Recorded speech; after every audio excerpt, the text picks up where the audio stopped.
This Social Security measure gives at least some protection to 30 million of our citizens. Social Security is an incredibly important benefit. I'm here to support the Social Security benefits that my parents get, and I'm here to support the Social Security benefits that I hope to get and my children hope to get. Social Security is not just a retirement benefit, it's a three-tier benefit. So it helps millions of seniors stay out of poverty and live a decent life in their retirement. But it also helps disabled people. When disabled people need our support as a society, it helps them function. And just as importantly is the survivor benefit, so that if working people are killed, unfortunately, in some circumstance, their children will have a source of income.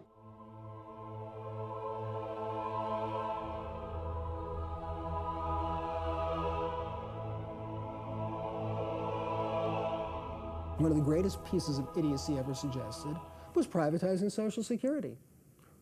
Why do it just with pensions?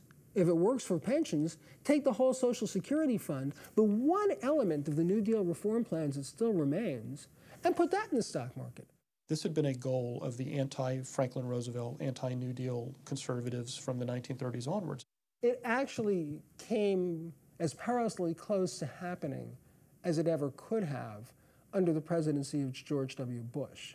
The economic president, I think he calls himself. If you're a younger worker, I believe you should be able to set aside part of that money in your own retirement account so you can build a nest egg for your own future. Here's why the personal accounts are a better deal. Your money will grow over time at a greater rate than anything the current system can deliver. And your account will provide money for retirement over and above the check you will receive from Social Security. Wall Street and the wealthiest 1% now tell us that government is running out of money. They want us to believe that Social Security and Medicare cuts are needed, that the eligibility age for Social Security should be increased to 70. Permit me to start with one number. $53 trillion in today's dollars is what the country owes, is projected between our future liabilities, our national debt, and our huge unfunded promises for programs like Social Security and Medicare.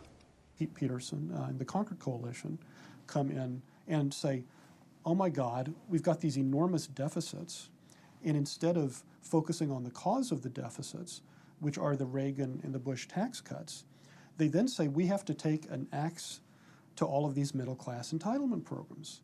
Peter G. Peterson, a multi-billionaire who was one of the founders of Blackstone, which was a private equity company.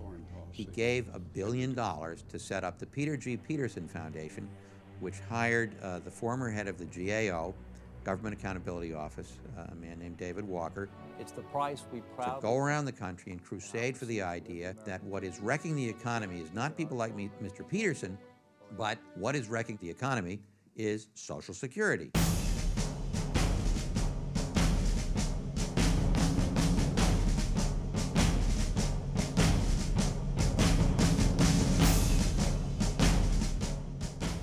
That's why I appointed the National Commission on Fiscal Responsibility and Reform, based on a proposal originally presented by a bipartisan group of senators.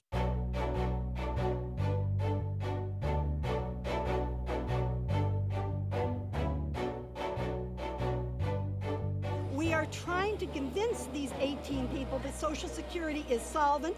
It is not affecting the debt. It is not the way to solve the debt. The way to solve the debt is to create more jobs.